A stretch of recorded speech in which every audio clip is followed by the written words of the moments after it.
نحمده ونصلي على رسوله الكريم أما بعد أعوذ بالله من الشيطان الرجيم بسم الله الرحمن الرحيم نحن أقرب إليه من حبل الوريد كل نفس ذائقة الموت ألا بذكر الله تطمئن القلوب صدق اللہ العلی العظیم۔ میرے بھائیو، دوستو، بہنوں، بھائیو، اللہ تعالیٰ نے قرآن مقدس میں فرمایا کہ ہم نے تمہیں مقررہ وقت تک کے لیے دنیا میں بھیجا ہے۔ اس وقت کے اندر ہم نے جو قرآن مقدس اتارا ہے اس کی اتباع کرنی ہے، اس پر عمل کرنا ہے اور اس کے مطابق اپنی زندگی گزارنی ہے۔ ہمارے محبوب صلی اللہ علیہ وسلم، حضرت محمد مصطفیٰ صلی اللہ علیہ وسلم کی اتباع کرنی ہے۔ پھر کیا ہوگا کہ ہم تمہیں اپنا محبوب بنا لیں گے۔ اللہ فرماتے ہیں قرآن مقدس میں، ہم تمہیں محبوب بنا لیں گے، اور فرماتے ہیں کہ ہم تمہاری شارک سے بھی زیادہ قریب ہیں۔ یعنی ہمیں تسلی دی ہے، ہمیں ڈھارس دیا ہے کہ تم وہاں دنیا میں، اس دنیا کے ویران علاقہ، اس دنیا کا جنگل علاقہ، اس دنیا میں تمہارے لیے جو جنت کے مقابلے میں ویرانہ ہے، تو اس علاقے میں تم اکیلے نہیں ہو، ہم تمہارے ساتھ ہیں، ہم تمہارے ساتھ ہیں۔ تو جو اہل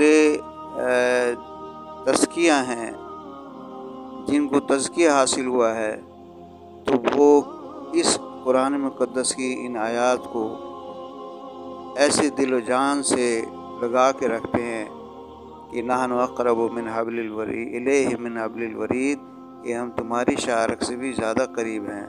وہ اتنا اللہ تعالیٰ کا قرب حاصل کر کے اپنی زندگی مزے سے گزارتے ہیں۔ میرے بھائی دوستو، جب ہم آخرت کی فکر کریں گے، موت کی فکر کریں گے، اور اللہ کے حضور میں حاضر ہونے کا تصور ہر وقت اپنے ذہن میں رکھیں گے، اور یہ کہ اللہ تعالیٰ ہمیں دیکھ رہے ہیں، ہمارا ہر عمل لکھا جا رہا ہے، کل صغیر و کبیر مستطر، تو وہ انسان گناہ سے بچ جائے گا، برائی سے بچ جائے گا۔ میرے بھائیو، آج ہم دنیا کے مشاغل میں ایسے مشغول ہیں کہ ہمیں کون جگائے گا، کون اس غفلت سے بیدار کرے گا۔ انبیاء علیہ السلام تو آئیں گے نہیں، تو ہم نے ایک دوسرے کو سمجھانا ہے، بتانا ہے کہ بھائیو، ہم نے واپس جانا ہے، اور دنیا ایک دھوکے کی جگہ ہے۔ دنیا سے انسان ایسے جائے کہ اس کے دل میں دنیا کی محبت نہ ہو، اللہ تعالیٰ کی محبت ہو، آخرت کی فکر ہو، دنیا دل میں نہ ہو، ہاتھ میں ہو۔ اگر دنیا دل میں ہوئی تو میرے بھائیو، یہ محبت دنیا کی، یہ قبر کا عذاب کا سبب بن جائے گی، اللہ کی ناراضگی کا سبب بن جائے گی، اور دنیا میں بے سکونی کا سبب بن جائے گی۔ سب کچھ ہوتے ہوئے بھی وہ دل اس کا پریشان ہوگا۔ میرے بھائیو دوستو، دلوں کو اطمینان اللہ کی یاد سے، اللہ کے ذکر سے ہوتا ہے، کہ جب انسان اللہ کا ذکر کرتا ہے تو اس کا دل، جس کی صفت ہی ہے، اس لطیفہ قلب کی صفت ہی ہے کہ وہ اللہ تعالیٰ کی محبت اس کے اندر پیدا ہوتی ہے، اور اللہ تعالیٰ کی محبت جب دل میں پیدا ہوتی ہے ذکر سے، تو میرے بھائی دوستو، یہ محبت ہی ہے جو انسان کو اللہ جل جلالہ کی بندگی پر آمادہ کرتی ہے۔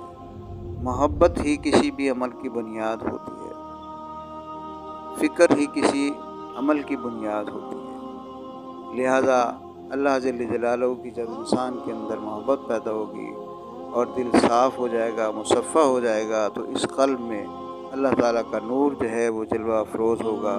اللہ تعالیٰ فرماتے ہیں، حدیث میں آتا ہے کہ نہ میں زمینوں میں سما سکتا ہوں، نہ آسمانوں میں، بلکہ مومن کے قلب میں سما سکتا ہوں۔ اس قلب کے اندر اللہ تعالیٰ کے انوارات، تجلیات جو ہیں وہ ظاہر ہوں گے، مگر جب کہ ہم اس کو مصفر کریں گے اپنے اللہ کے ذکر سے، تب یہ ایسا ہوگا۔